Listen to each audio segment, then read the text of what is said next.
Hello, my name is Marina, and today I want to show you how I go from this you already saw, to this, or this. So we have a nicely distributed variety of materials: metal, corrugated metal, and wood. You see those here. This is wood, this is metal, and there we have some corrugated metal. You already saw the distribution of the materials, of the material clusters. If I turn on the wall material attribute here, you see that? So this wall material also is used as a kind of separating factor for the clusters. Here I'm using it as a piece attribute, wall, and this means we run over each cluster individually, and this one is the 132 cluster. Here I noticed that if you have a look at like the big picture, all the cuts, all the divisions here are completely uniform, which looks very bad. Also here the horizontal lines are all lined up, and it just doesn't give a good picture in the end.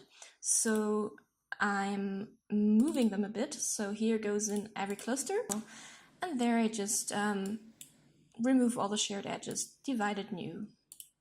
And we have something like this in the end, where each wall is differently divided, which looks, in my opinion, a little bit nicer. After we did that, we're left with our little cluster, where this switch here more or less decides which material we assigned. So let me just turn off this again, it's a little bit distracting.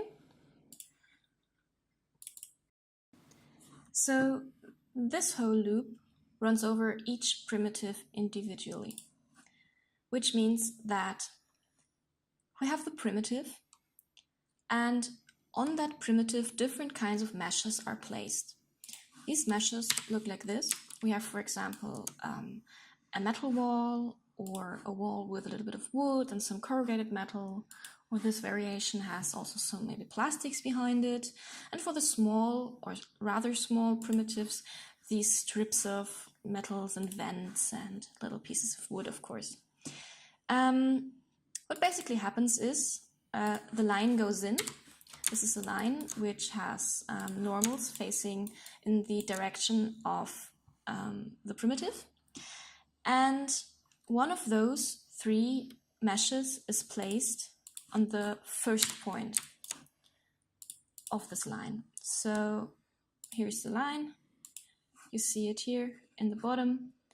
And then the mesh is like one of the meshes is randomly placed on this one. Then we have a transform here that does nothing else but to randomly move the whole thing just a little bit, or maybe a little bit more, but so it still contains the line.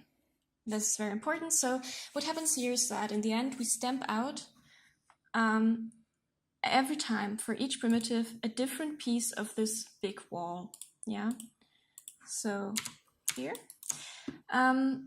we have a box made out of our little prim. Yeah, this is the primitive from the beginning.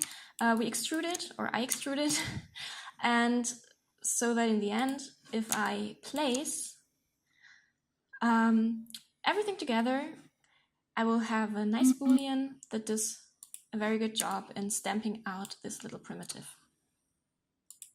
Nice. So this is what happens.